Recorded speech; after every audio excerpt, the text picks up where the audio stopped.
So again, my name is Nadine Ventus. I am the Director of Executive Education here at UNLV Las Vegas and the host of the 2022 conference. It is my pleasure to welcome you to the 18th GCEC webinar today. Again, let me do a brief presentation for you about the GCEC. Let me share my screen quickly.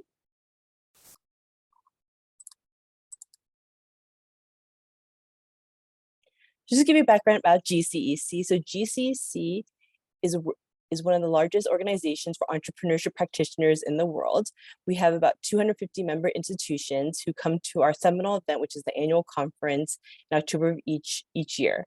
In addition to the conference, though, GCEC has expanded their offerings. We do these monthly GCEC webinars in order to give best practices to all of our membership.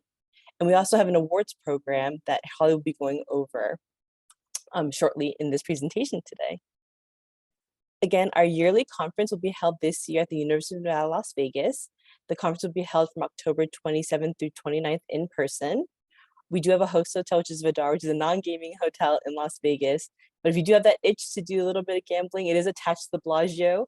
So if you want to do a quick walk over to there, that will be available to you as well.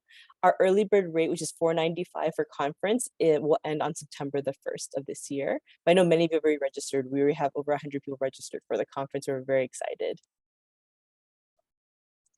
Now I'd like to hand it over to Holly. Let me stop sharing my screen. Again, just to introduce Holly, she is the Managing Director of the Dingman Center for Entrepreneurship at the University of Maryland, a GCEC leadership school, and also the chair of the GCEC Awards since 2018. Thank you again, Holly, for all your contributions to GCEC, and I'll hand it over to you. Yeah, thank you, Nadine. You always do such a wonderful welcome. It's so nice to be welcomed by you. Hello, everyone. Thanks for joining us. And I know that we're have two parts of today's session, and my part is to really talk about the GCEC Awards, which is a fantastic program of the GCEC and a really important component of our annual conference. So I'm going to share my screen so I can share some information with you. Let's see, Nadine, are you seeing my award screen? Okay, great. Awesome. Thank you. So first off, these awards were created and continue to be a celebration of the GCEC membership and the schools who are doing really impactful work in entrepreneurship education, and the awards should reflect that work. And so here we're looking at some photos of some past winners.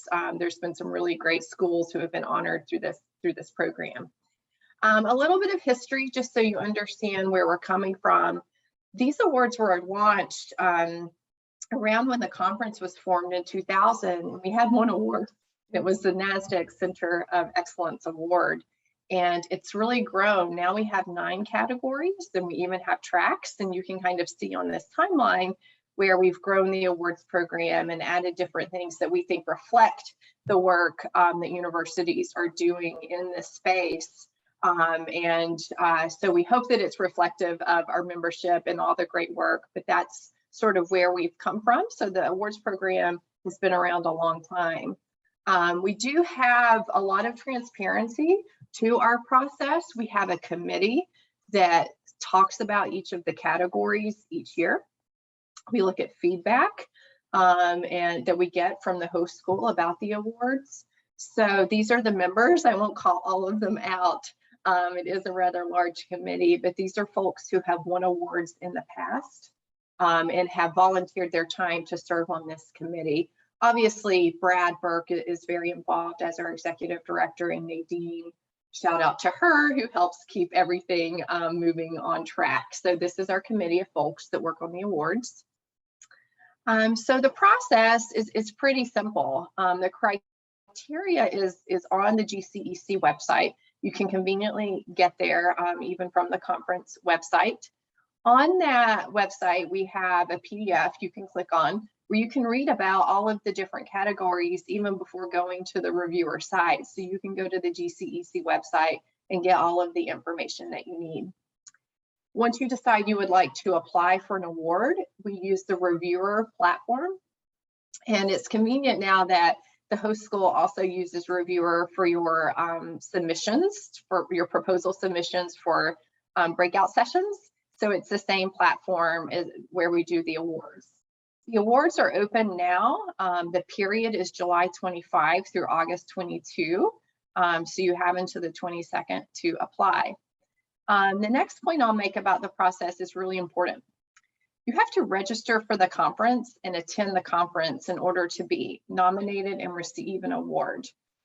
We do not pre-announce award winners. So if you are planning to apply for an award, you should go ahead and register for the conference, because if you win, you'll need to be there to accept that. And Nadine and I do some work on the back end to make sure that everyone who is going to get an award is registered to attend. But that is an important element to this awards process that I like to stress.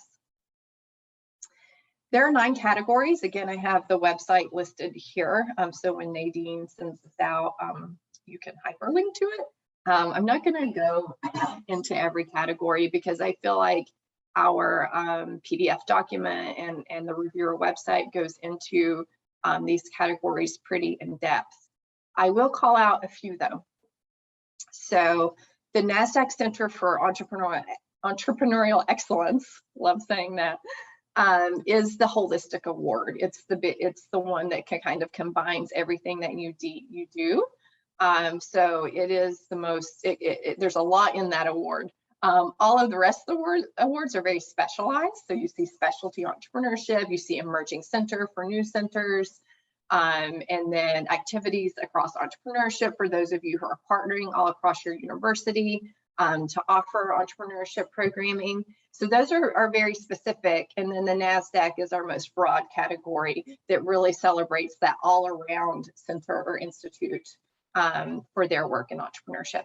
And then the second one I would sort of highlight is that GCEC Legacy Award. That's our only award that is for a person. And this is really for someone who has made a great contribution to entrepreneurship education in higher ed, but has also been involved and made a contribution to the GCEC as a whole. Again, we have very detailed description of that and all the other awards on the website. I highlighted here in red past winners. So another document you'll find on the website is a document with last year's winners. We also hyperlink to previous year's winners. For those of you who are new or even are trying a new category, I do recommend that you read those submissions. They can be very helpful as you prepare your own so that you can understand the past winners in that category. Again, you'll have a unique submission on your own, but I think as a starting point, reading about the past winners can be very helpful. New last year, so I'm saying it's still sort of new this year, is we had a lot of feedback in previous years that it was really hard for some of these smaller schools to take on a big research one, and then maybe the smaller schools were a little more focused in some categories. And so the committee that I spoke about earlier analyzed each category, and we selected 3 categories that now have tracks. The tracks are universities with 5,000 students or less, and then universities with greater than 5,000 students. And these 3 tracks that you see highlighted here are the ones that reflect those tracks. We're starting with these 3 for 2 or 3 years. We're collecting feedback. The feedback last year was overall positive, that it allowed us to be more inclusive and highlight different types of schools. So, we had positive feedback last year. We'll get your feedback again this year on the tracks. We may add other categories with these, but for now, it's these three categories. As far as the submission, like I said, we use Reviewer. You will have to, if you don't already have an account, you do have to create an account. If you created a profile, if you submitted a proposal or a breakout session, you can use that username and account to also apply for the awards. And you can submit in several different categories. I do recommend reading all the categories and selecting the ones that best reflect your strengths. But you can apply for multiple categories. But when you go into the system, you'll select the first category that you want to apply to. You'll move through the process to submit the nomination. and then you'll submit that and get the opportunity to say, yes, I would like to select another category. So the system in Reviewer is fairly easy. We haven't really had any issues. If you do have an issue, you can email me, but it's a pretty straightforward online platform to do that. Of note, you can update your submission until the deadline. So if there was something that you wanted to add and you had already submitted it, that's okay. You go back to that submission and you can re-upload. Because basically what you're doing is you're uploading a PDF document. So you're creating your submission, in a Google Doc or Word or whatever you use. You're turning it into a PDF and uploading that to Reviewer. So if you wanted a different, if you wanted to add to that or edit it, you can do that up until the deadline on August 22. So it's again fairly seamless and easy to use. I'm happy to help if you need that. The rules, you do have to submit via Reviewer. We don't accept email nominations. Again, if you're having an issue with an account, I or myself from Reviewer can help you with that. But you do have to submit on Reviewer. And you'll read when you go online to look at everything that it's a 3-page nomination. There is opportunity to include an appendix for images or additional brochures or any kind of collateral that might support the write-up that you did in the submission. There's not a minimum or maximum number of award winners in each category, so that's good to know. We use a quantitative approach, so a panel of judges are applying scores to each category. And if there's a category where there's, a tie, essentially, there could be multiple winners in that category. So that's important for you to know. Again, I've already said a representative from each nominated university must be present to accept the award. Nadine's booked a fabulous place for us to have the ceremony and announce these awards on the final day of the conference, so you should be there for that. Schools cannot win twice in a category. So that if you have won in specialty entrepreneurship education before, don't apply to it again. The only exception to that is this is happening more and more as centers and institutes proliferate on campuses. If there is a specific center that won in a category and it's say in the engineering school, and there's a totally separate center at the same school, but it's maybe in the business school, they might win that category, but we have to follow up to ensure these are two separate entities. So that's kind of the only caveat to that one, but typically a school wouldn't win twice in any category. If you don't win, you can resubmit. So if you applied last year to a category and you didn't win, you've improved and you think you have a stronger nomination, you can resubmit in that category in following years. And I guess I'm saying it a lot, the deadline is August 22. Since the headquarters of GCEC is at Rice, I use Central Time. So it's August 22, midnight Central. So just so again, you have some transparency and knowledge of what happens after you submit, this is the process. I simply go in with Nadine. Nadine helped me last year with this, just to make sure everything's complete. So Reviewer will give me a red flag if someone submitted something and there's something incomplete, and then I do an email. Hey, Nadine, I saw you applied for this, but this portion is incomplete. Did you mean to leave it incomplete, or did you mean to complete it? So there's a little bit of back-end work that goes in to make sure everything, everyone that's in there, I'm seeing everything. So that's all right.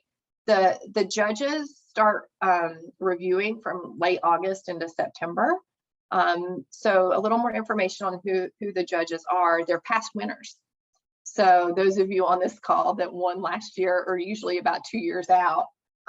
You'll get a request from me to serve as a judge, and those are the people who are rating each of the submissions. If I don't have enough past winners, I go to the GCEC board and I ask the board members to serve as a judge as well. It's a 1 to 10 rating system based on the criteria that you see. When you submit, you'll see the judges' criteria when you see the submission criteria. So it's crystal clear to you, what the judges are looking for. Once all of the ratings are in the system, I convene my committee and we review every category to make sure, if there's anything sort of abnormal, they'll catch it. So we make sure that it has a thorough review. And then Nadine and I confirm if those who are nominated as finalists and are winning, we confirm that you're registered and attending the conference. If you're not, we reach out to you. So that's the process there for the judging. Again, winners are announced live. We don't pre-announce winners. Very important to know. They will be announced live on the final day of the conference at an awards ceremony. I think we have dinner for that too. So yes, it is an awards dinner, yes. Yeah, an awards dinner. That'll be a really great night. And then after, because it's so important that you've won these awards to your institutions, Rice University does issue a press release. So you can share this with your different media relations units on your campuses, your dean, your board, and then you could create your own. I know a lot of institutions do that when they win, but there is a main announcement from Rice University. We then add the winners and winning submissions to the website. I only provide judge feedback if you email me and request it. This is not something that's automatic currently. So if you want feedback on your submission, I'll gladly email you what we have. I will say judges are not required to make comments. They are required to rate it. They have to apply a rating. But if there were judges' comments on your submission, I will gladly send those to you if you request it. Again, you have to proactively request that.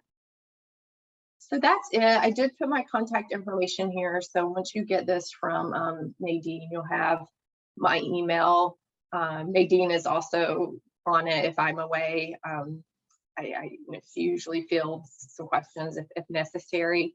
If it's a tech issue, I'll often ask you to email support@reviewer. Sometimes I can troubleshoot with you. And then sometimes there's just something wonky going on and it's a tech issue and I can't figure it out. But reviewer support is very responsive. Within hours, they'll respond to you. So I'll stop sharing my screen now. So I want to open this up to questions. If you have any questions in the chat or a small enough group, if you want to unmute yourself and ask Holly any questions about the GCEC awards process, feel free to do so now. So you have a few minutes to do that.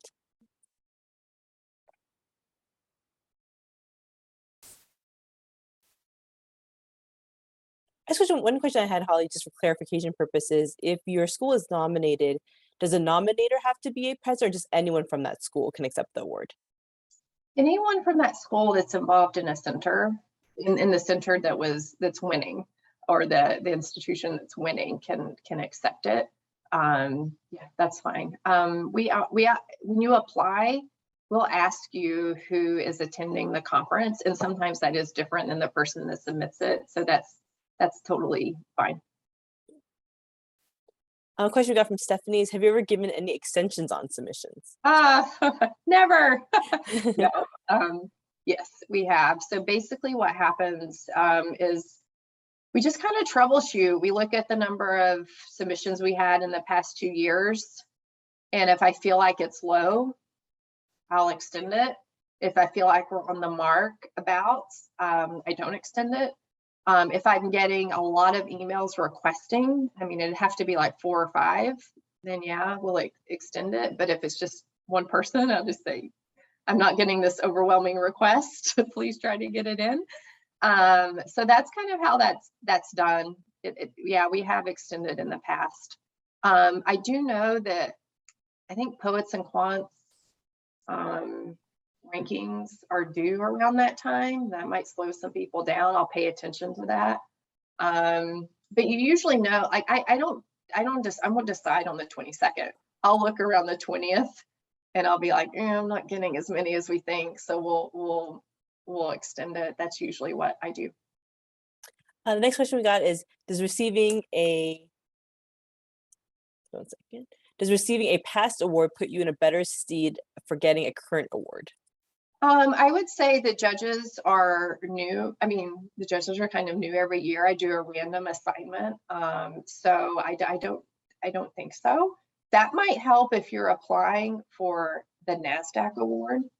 If you've won other awards and have shown leadership and excellence in, in the past few years in some categories, that could help. But no, I don't think generally category by category that would put you ahead, because it's a new slate of judges and you're speaking to very specific criteria that doesn't really have to do with, other than the NASDAQ, doesn't really have to do with a previous year award. Yeah. And I also think, just give some feedback, having the tracks on certain categories is helpful as well, to make sure that we have the track for the smaller schools versus the larger schools as well. It's also something that's very beneficial, that has helped with that. Are there any additional questions for Holly? Again, this video will be up on our website Monday of next week. This will be up. So if any colleagues or anyone from your center who could not attend today, they can watch this video and learn about this submission process. And again, the portal is open now, and it will close. Right now, it'll close on the 22nd, depending on the number of submissions to receive. But it is open for you to apply. I consult with the committee. It's not just me sitting here making a decision. I'll report to the committee closer to the deadline where we are, and we'll make a decision. I'll get input from others to make sure we're doing what's fair and equitable for everyone. So thank you for that. Yeah. And also just to make sure, if you go on our website, the website we put in the chat, you also can review past winner submissions. So a lot of people, we get requests, or can we see what was submitted in the past? If you have any questions on what a submission has looked like, we do post the winners of the year before. Their submissions are available for you to look at as a sample. Thank you all. Enjoy your afternoon. Thank you so much, Holly. Now it is my pleasure to introduce Dana Gavish Friedman from Ben-Gurion University of the Negev, which is one of the 2021 GCEC Award winners in Outstanding Student Engagement and Leadership. Dana Gavish Friedman is the founder and general manager of Hazmat 360, the award-winning entrepreneurship center of Ben-Gurion. She's responsible for all strategic planning and execution of the university's endeavor to promote and excel entrepreneurship skills and experience to all students and staff. Now it is my pleasure to introduce Dana. Thank you. So it's a pleasure to be here. I realize this is pretty much morning time or noontime at your end. Here it's 8:30 in the evening. I'm actually in Israel. My home is near Jerusalem. I work for Ben-Gurion University, which is the southern part of in the southern part of Israel, the Negev. That means we're in the periphery, with everything that comes along with being in the periphery. What I'm about to show you is how we have turned the Entrepreneurship Center of our university into the leading entrepreneurship center in Israel. And I think the word periphery is pretty much what we have in mind all the time, because we really do need to excel and shine if we want to succeed. So this is it's always somewhere there, us knowing that since we are the Negev is a desert, pretty much like Las Vegas, only a little less glamorous, then that means we really need to make an effort. And I'm going to show you what the effort looks like. And I was obviously very much happy to receive the GCEC award last year, and I'll talk a little bit about that too. So I'll start by sharing my screen, and hopefully everyone can see it. Yes, we can see it.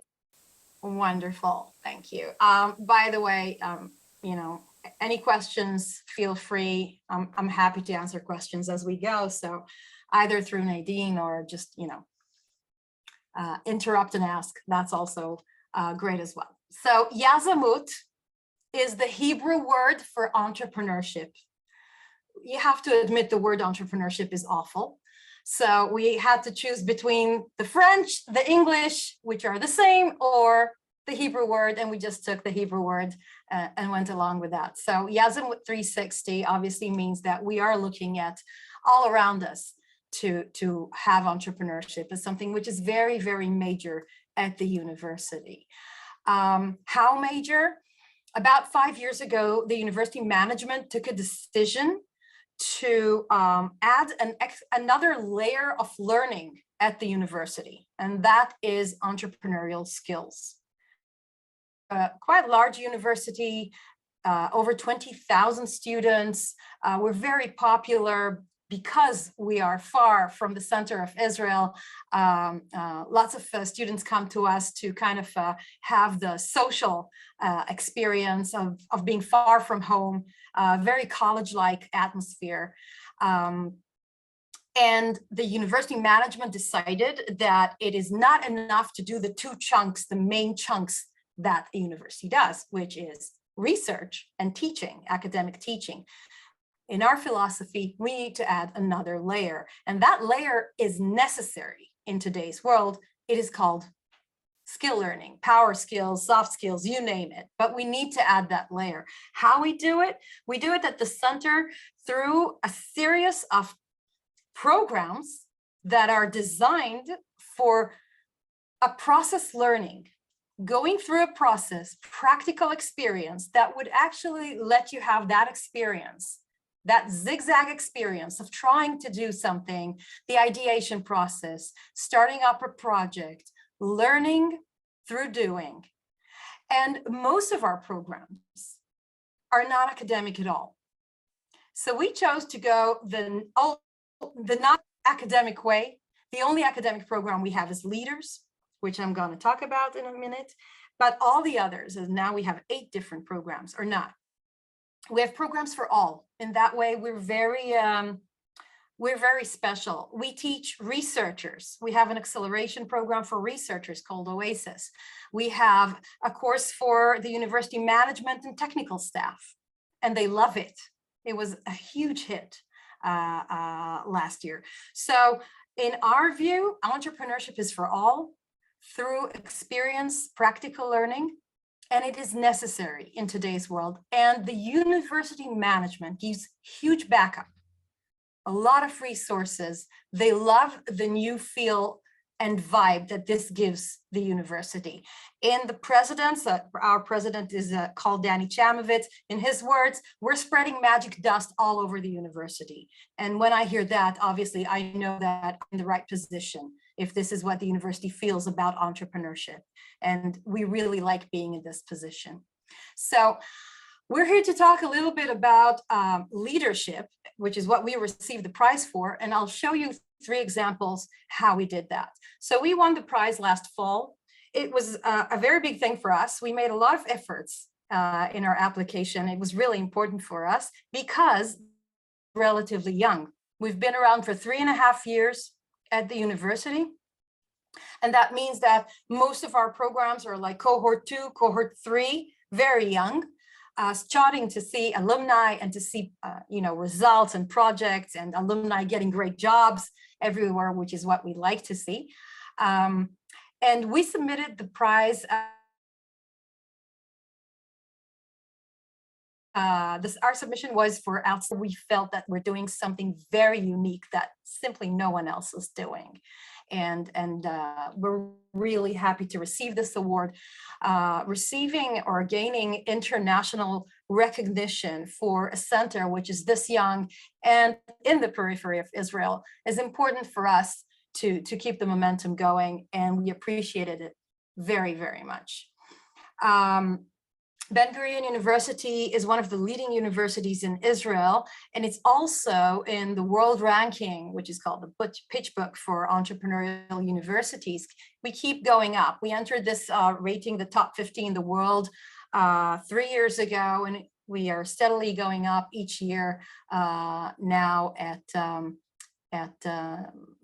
46th place, and hopefully we'll keep our rating going. Obviously, this is a very specific, they have a very specific way of measurement. Not all of this is around entrepreneurship, but still, it's good to be in this position. Speaking now about leadership and how we do things differently, I think one of the things that we're pretty special about us is the fact that we really engage students in an interesting way. And actually, most of our staff is students. So from the very beginning, it was clear to us that if we'd like to attract students to do and to experience entrepreneurship through programs, we have to speak in their language. So many of our employees are students that are graduates of the programs that have started with us and now run the programs themselves. And this, it works well for us. It's nice to be in this position. The first project that I'm really proud to show you here is called Cactus Capital. When I arrived to the university about 5 years ago, the first thing that was said to me by the university president was that she would like to give $1 million for student entrepreneurship, to enhance, to support, to invest in student entrepreneurship. And this was quite huge. I mean, $1 million is a lot wherever you go. And it took us a while to decide what we wanted to do with it. But the first thing that was clear to me is that if this amount of money should be invested in student entrepreneurial ideas, we have to have students involved in the process of creating that fund. So I met a student who was running an entrepreneurship community. His name was Roy, and he was a fourth-year undergraduate student for industrial engineering. And I invited him to come and start Cactus Capital. The name Cactus is actually his invention. So he named Cactus, and he created different investment tracks. And at Cactus today, 4 years after he started, we've made 27 different investments in 7 funding rounds. We have a course that teaches students to be investors. So almost 130 students already finished the Cactus Academy course.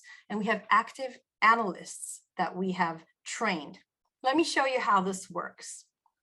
So the first thing Roy did was start to create the investment tracks. This is in shekels, but if you should probably divide it in like $3.0, very, very small amounts, pre-seed, okay? But what Cactus is saying to students is, do this now. If you have a great idea, now is the time. We will give you the money, we will invest in you. Start your idea, not in your garage, here at the hub, here at the Entrepreneurship Center. Start working with your team, and we will show you how. We will even give you a little to start. So that's a statement by the university saying that entrepreneurship is important. So 2 different tracks, very little money, but we need to make sure that we're making good investments. How do we do that? So it's not only enough to give money or to invest money in student entrepreneurship. We decided that we need to create a course for to teach students how to become investors.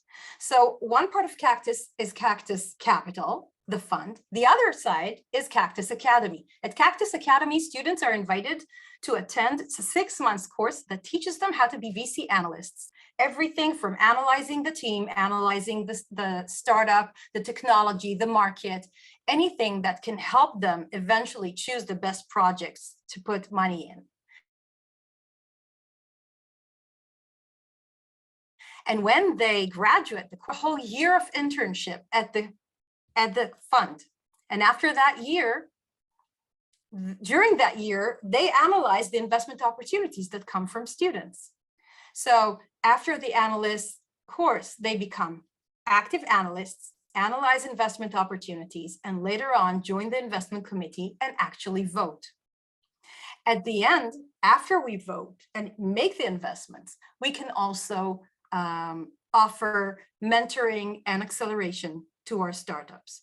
So in essence, this is a very round project. We have students running the fund, teaching the course, learning at the course, graduating, becoming analysts for a whole year of internship, later on making those investments in inventions or ideas that are created by and suggested by their fellow students, and then attending the investment committee. Very round project, huge vibe around campus. So after 3 years and 7 investment rounds, we already have 2 exits. Many of the startups are now in different stages of incubation.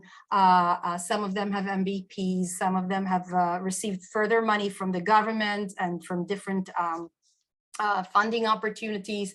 And it's great to see that they are actually advancing. So Cactus Academy has become a huge success. Just to give you some numbers, at Cactus Academy today, we have 1 course. It's a 6-month course every year. We have 35 seats at the course for students. And this year, for the 4th course, we had 1,200 students trying to enlist. 1,200 students trying to attend the course. So we're highly selective, and we choose only those that are really, that seem to us that can actually gain and benefit from the course. So these are some of the partners and keynote speakers at the course, many industry and VC representatives. And as I said, once company program together with another partner called the 8200 unit in Israel. So at that track, this is the acceleration program we have for the startups. So we monitor them as well and help them gain their first investment and see, besides Cactus, because like the analysts, really happy to vote. You see them on the right corner voting and creating those investments, and it gives a great hype. And the power is for the students, is there for the students, with the students. It's great to give them this kind of responsibility. So that was Cactus. The second program I wanted to mention is actually our academic program called Leaders. It's obviously not a coincidence that our academic program is called Leaders, because what we want to do is focus on the student, whereas many entrepreneurship programs focus on the startup or on the endeavor or the tech idea that students would like to develop. For us, it's important to focus on the students and help them grow and empower them. So Leaders is designed this way. Cohort 2 is now at the end. So everything, as I said, is very, very young. We're now, we are an emerging center, obviously, but Cohort 2 is finishing right now. So we have about 60 plus leaders. They're creating their own network now. They're studying 4 different courses that that are designed especially for them. That is the first academic layer. On top of that, they get 12 different workshop and skill learning. On top of that, they do create their own startups. They work in teams and work throughout the year. And they also have an international experience through our collaboration with the Prime program at Brown University. So at Prime is actually it's a graduate program at Brown, and our students pitch to each other and network with each other. It's great to see that they have this kind of international flavor of presentations and thoughts together with students of the Prime program. We're actually entering year 3 of this collaboration. So a multi-layer academic program, 3 different semesters that are now starting their summer semester, which is a startup garage all around their startups. And this is what they look like when they work. A lot of hype around this program. It is designed for all undergraduate students, all in their 3rd year of their studies, and from all faculties and from all departments. So today, in today's cohort, we have from 18 different departments from all faculties at the university. Actually, all our programs are designed this way. All of them are for everyone.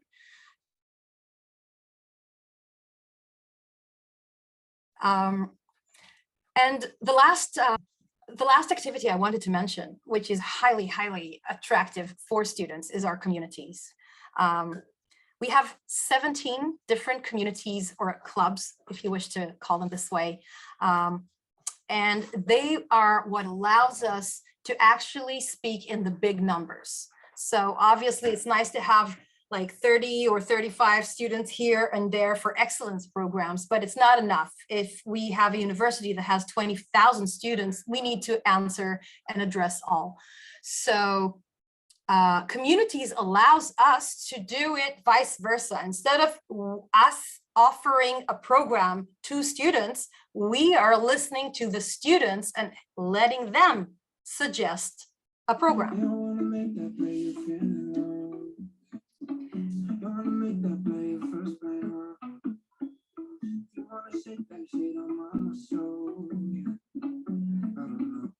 So what happens at communities is that we are open to hear what the students want to do around entrepreneurship and a specific agenda. Sometimes it's what they study.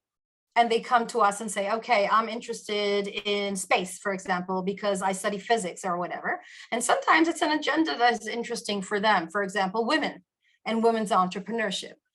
We are open to all. What they need is to be leaders and initiate. So all leading students, these are leaders of those communities. We are here to empower them. And there are many. As you can see, these are just the leaders of the communities. These are the people who lead the marketing. They lead the community. They lead everything around it, operations, everything. What we've done is create a community of community leaders. So now we empower those community leaders. The result is a lot of impact and a lot of activity because, as you can see, there are dozens of them. And 17 different communities do so many events and so much activity around different agendas. We started last year with 6 communities. Now we finished this year with 12, and we're starting in September with 17 communities in different fields. And everything is done by the students. We simply guide the leaders. So here are a few examples of these communities, and I think we'll finish with that. So one of them is Women's Entrepreneurship. This is a community that literally started when a woman student came up to me 4 years ago and said, I'd like a course especially for women. I think women need their own course. They need something inspirational, and they need something that they would be comfortable with and be attracted to when it comes to entrepreneurship. And obviously it wasn't hard to convince me. And I said to her, okay, you're gonna lead this. Tell me what you need. And she said, okay, I need content, I need marketing, I need help from someone at the center, I need a place to host. And we gave her all that. I even taught her how to interview the students that applied. And eventually we started. Today, we is a national community. Actually, it's an international community because it's also, she's been running around MIT and Harvard presenting, and I understand that she's already started international work. So we is an international community.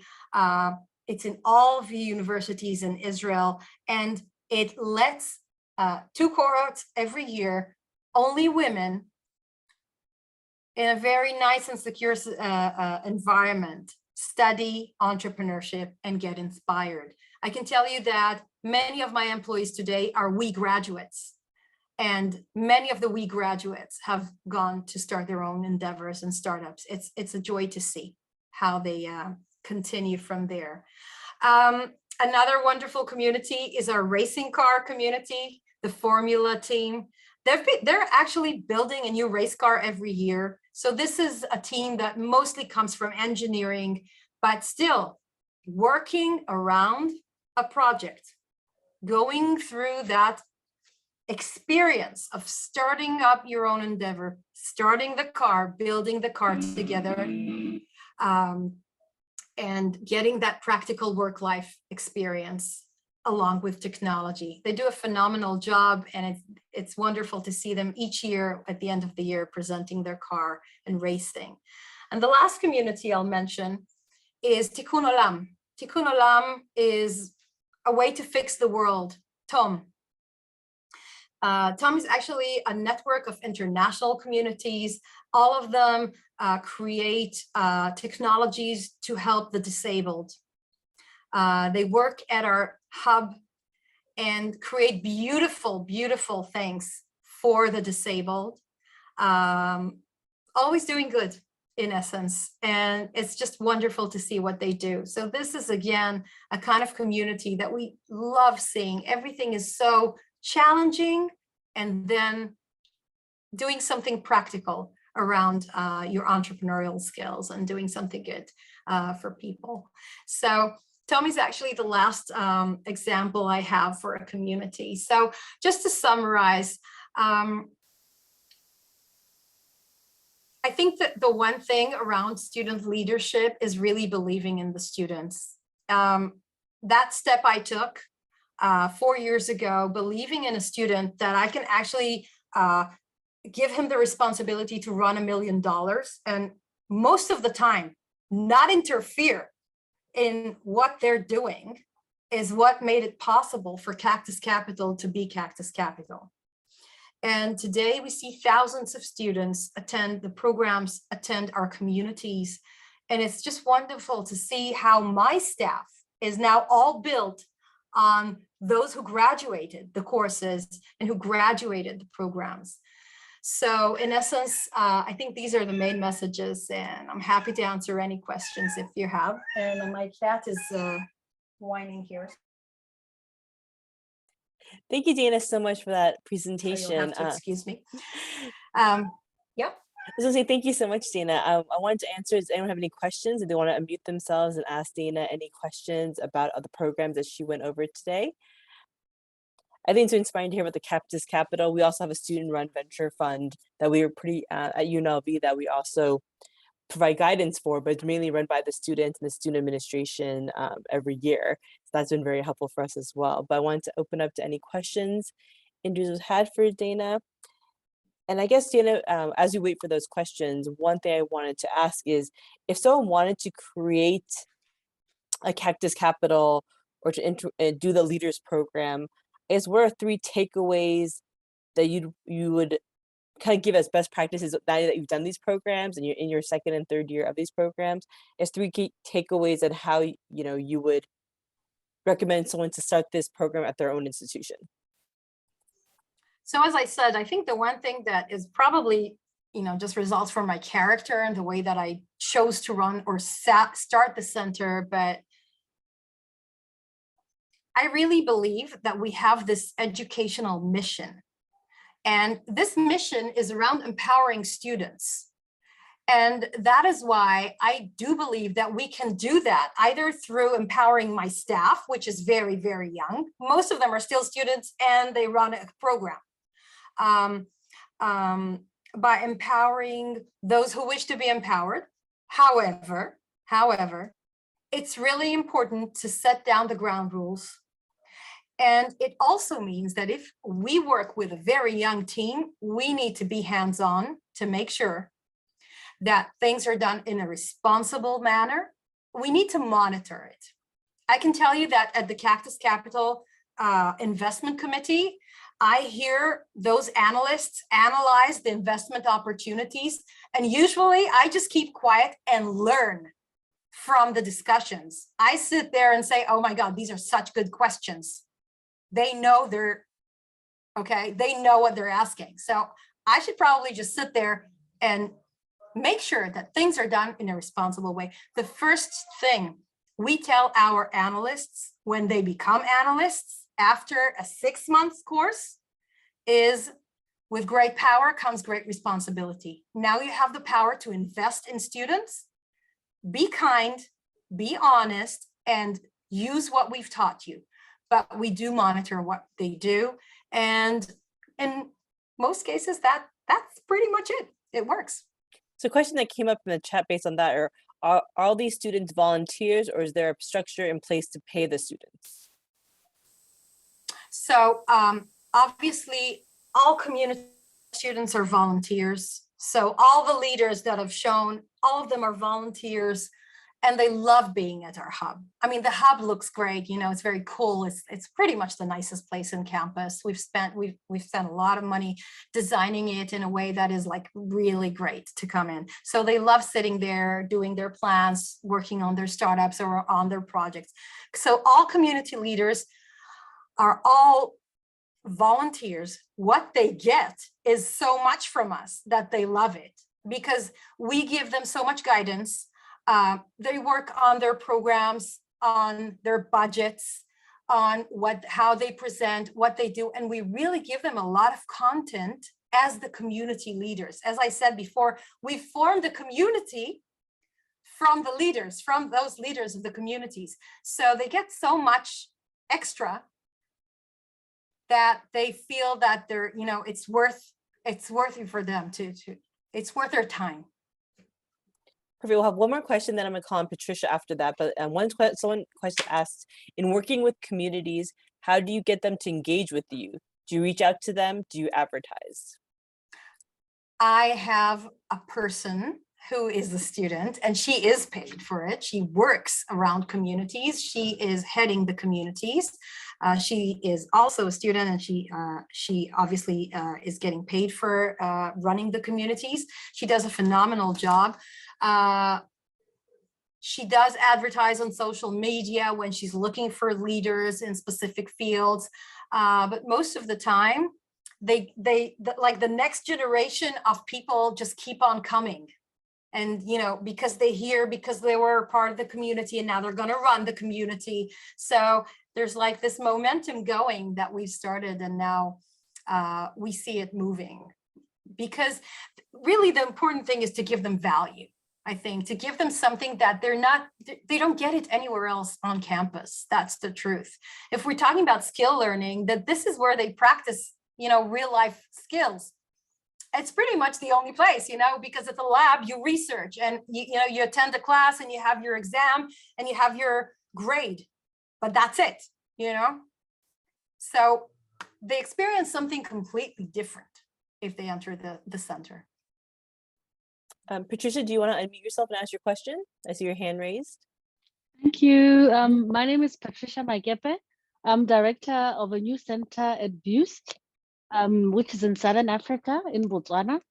I was introduced to this by Professor Anne Hogue, who is a visiting Fulbright professor from Penn State, and she encouraged me to attend this meeting today. So I'm looking forward to like future engagements that we're going to have. I lead our center here at BUST, and we are really committed to getting our scientists and engineers not only to be highly employable, but we want them to be able to go out there and start their own techpreneurship businesses. And we're in the process of setting up like a techno park alongside business incubation. But since we're at, you know, the beginning part of this learning curve for everything, I think, you know, our biggest challenge is that we don't yet have the funds like to fund student entrepreneurship ideas. From listening to the speaker who just spoke, I'm sorry, I can't remember her name, from Ben Gurion, she said they had like $1 million that was available for them to fund the startups. So I'm just curious, and maybe from the audience, like how do we get going if we don't have the funding? Because in my university, what you find is that the leadership is committed to this idea, but yet they still don't believe that entrepreneurship should be at the same level as science and engineering, because you know they value that because that's where the technical and what they consider to be the difficult stuff to be. But I'm always trying to convince them that, you know, science without entrepreneurship is not really going to help us achieve much, because we need to get these products and services that are solving our problems out there in the market. And that's what we're trying to do with this techno park and the hub. So how do we get the university? How do we convince them to devote slightly more to our budget so that we can be in a position where we can fund startups? I just want to know how you know, if when you started, how did you convince those in management? What did you do so that you would raise all this money and convince them that, you know, we really have to put this money in entrepreneurship if we're going to, you know, take products to the market, you know, get the students owning everything. We get it, and they tell us they get it. But when you look at the way they allocate budgets and things like of that nature, it is counterintuitive. It just shows, you know, if you don't fund the initiatives, then nothing's going to get done. So I'm a bit frustrated, and we really would like to learn from successful universities like Ben Gurion and others that are here, because from what you're saying, I can see you're already ahead. But how did you convince them, and how did you succeed in getting the funding? Because I think it's critical. Thank you. So Patricia, it's a good question. And the truth is I came ready, okay? They brought me in knowing that they wanted to start entrepreneurship, but that still doesn't mean, it's good that I had the initial funding to start, obviously it's great, but then I have to prove that it really does help. And I don't know if you heard the beginning of my talk, but I mentioned a quote by our president saying that we're spreading magic dust all over the university. This did not happen overnight. This is something that happened because we created something very original, something that we put a lot of efforts into, and actually with very little funds. I'm working with students. Many of them are volunteers. The people I brought from industry are coming because it's important. Literally, it's important to work with us. It's important to help the Negev grow. It's the periphery. So the people, the experienced people I have on my team are working with us because it's important for them. So very little funds, a lot of programs that are very original. And eventually, now after 3.5, almost 4 years that the center exists, the university management realizes that this could be an engine for growth, that this could help the researchers. I didn't mention our accelerator because, you know, it's not about student entrepreneurship. So there are many other programs that we've done to help researchers, to help the university staff understand entrepreneurial skills. So when we do that, and when we work together with the management, this is something that becomes an integral part. And as I said, it's an important supplement in today's world. A university really cannot afford not to have entrepreneurship centers around. It's expected of people today, of graduates today, to shine at interviews. How would they shine if all they have is grades? What's interesting about your grade? Nothing. You have a grade like everyone else, okay? So you have to shine. That means you have to tell an interesting story. That means you have to tell something that you practiced or did or initiated. And that's our role, job. So I think it's a process. Thank you so much, Dana. Thank you so much. And also, if you want to send me, Patricia, you want to send me your question, what I can do is you want to send me your request. I think this is a very interesting discussion that maybe we could have at a future GCC virtual connection. So Patricia, you received my email with the link. If you want to respond back to me and to may have this as a further discussion for future virtual connections, I think it'd be a great idea. But thank you so much, everyone, for attending today. We are out of time. We'll be doing, Ellen, if you want to send me your question, feel free to email me as well so I can have that feedback and I can share it with the participants who attended today. Our next GCC virtual connections will be the last Friday of each month. So the next one will be on August the 26th at 3 p.m. Eastern or 3 p.m. Eastern or 1 p.m. Pacific. And thank you so much for joining today. And we will be posting this session again on our website on Monday. So if you have any questions about the awards process, and if you want, and I was sharing Dana as well as Holly's presentation as well. Thank you for joining today and have a great day. Thank you. Thank you. Bye-bye. Bye. Thank you.